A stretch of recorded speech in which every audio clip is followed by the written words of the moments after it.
Hi everyone, this is our channel Around My Story. Please like, share and subscribe. Avec le recul, je me rends compte que j'ai été élevée dans un monde très étrange. Au centre de ce monde se trouvait ma mère, célibataire, héroïnomane et, du moins à mes yeux, la meilleure mère du monde. Chaque jour, il y avait un moment où elle me disait « J'arrive dans une seconde » avant de disparaître dans sa chambre avec quelques-unes de ses amies et de fermer la porte à clé. À 7 ans, je restais longtemps devant cette porte fermée à clé, essayant d'imaginer ce qui se passait de l'autre côté. Il m'a fallu des années pour comprendre ce qu'elle faisait là-dedans. Pendant longtemps, j'ai pensé que les adultes faisaient une sorte de sieste. Ils sortaient de cette pièce si calme, si détendu et si joyeux. J'avais l'impression de rater quelque chose, car même après des nuits complètes de sommeil, j'étais toujours fatiguée. Je voulais devenir exploratrice plus tard, et je savais que cela me demanderait beaucoup d'énergie. Ma mère avait énormément d'amour à donner, et c'est moi qui en recevais le plus. Nous jouions ensemble tous les jours pendant des heures, et nous rêvions d'aventures ensemble. J'étais Link, elle était Zelda, et notre mission était de vaincre le méchant démon qui vivait à quelques pas de notre maison dans l'ouest de l'Autriche. Tout d'abord, nous devions nous procurer une carte, afin de pouvoir localiser le démon et le détruire. Si ma mère était trop fatiguée pour notre mission, elle devait boire une potion à base de gousses de pavot pour reprendre des forces. Ma mère recevait généralement ses amis chez elle, comme Werner, qui m'a dit qu'il tirait son énergie de la nature et des arbres.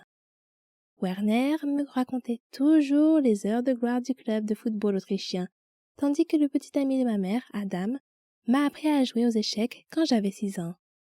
Il avait appris à jouer pendant son séjour en prison. Le seul mensonge que ma mère m'ait jamais raconté est sans doute que mon père était mort dans un accident de voiture avant ma naissance. Ce n'est que des années plus tard, lorsqu'Adam et elle sont devenus abstinents, qu'ils m'ont expliqué que mon père biologique était mort d'une overdose d'héroïne. Après avoir passé quelques mois en prison pour possession de drogue, il avait pris sa dose habituelle, mais sa tolérance avait baissé pendant qu'il était en prison, et la dose s'était avérée trop forte.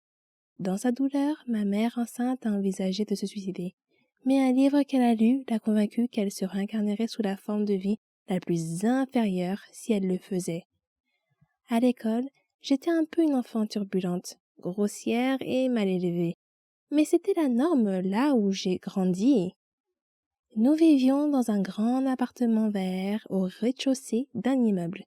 Nous ne faisions confiance à personne qui se donnait la peine de frapper à la porte principale, car seule la police et le facteur le faisaient. Pour moi, c'était la même chose. Tous les autres passaient par le balcon et entraient directement dans notre salon.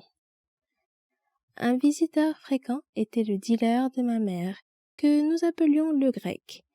Une fois, alors que maman était dans sa chambre, le grec m'a forcé à boire un verre avec lui. Je n'avais que 7 ans à l'époque. Lorsque ma mère l'a découvert, elle l'a chassé de la maison. Mais, comme elle me l'a expliqué plus tard, tout le monde a droit à une seconde chance, et elle a fini par le laisser revenir. Au cours de l'été 1999, alors que j'avais 8 ans, ma mère avait vraiment des difficultés avec sa consommation de drogue. Adam semblait proche de la mort après 23 ans de dépendance. Et je commençais lentement à comprendre ce qui se passait autour de moi. Ma mère s'était convaincue qu'elle pouvait se droguer jusqu'à ce que je sois en âge de comprendre ce qu'elle faisait. Mais la vérité, c'est qu'elle ne pouvait pas s'arrêter. Un jour de cette même année, son vieil ami Mike est venu me rendre visite. Il avait été en prison avec Adam pour contrebande. C'était comme s'il était une personne complètement différente. Il n'était ni fatigué, ni étourdi, ni nerveux. Il rayonnait d'une joie et d'une paix qui ont immédiatement fait pleurer ma mère. Mike l'a réconforté et lui a parlé de sa guérison et de sa libération. Sa seule présence éclairait notre sombre appartement. C'était comme si quelqu'un éclairait une grotte noire avec une torche. Adam l'a mis à la porte de l'appartement avant de casser quelques meubles et de crier qu'il ne voulait plus rien avoir à faire avec Mike. Mais Mike est revenu pour expliquer à nouveau comment il s'était libéré de la dépendance. Quelque temps après, Ma mère et Adam en sont venus à considérer la nouvelle vie de Mike comme une bonne chose, et cette prise de conscience les a aidés tous les deux. Des dizaines de tentatives de désintoxication avaient échoué. Les médecins, les psychologues et les travailleurs sociaux ayant insisté sur le fait que la volonté d'arrêter la drogue devait venir de l'intérieur, une force qu'aucun d'entre eux ne pensait avoir.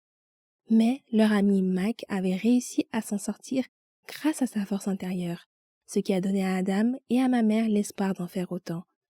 Mon beau-père est devenu abstinent après plus de 20 ans de toxicomanie, tandis que ma mère a vaincu une profonde dépression qui l'avait conduite au bord du suicide à plusieurs reprises. Ils avaient ressenti le vide, la tristesse et le désespoir, mais ils étaient désormais remplis d'amour et de sécurité. Malheureusement, tout le monde autour d'eux n'a pas eu la même chance. Beaucoup de leurs amis sont morts à cause de leur dépendance. Ma mère est décédée d'un cancer à l'âge de 39 ans.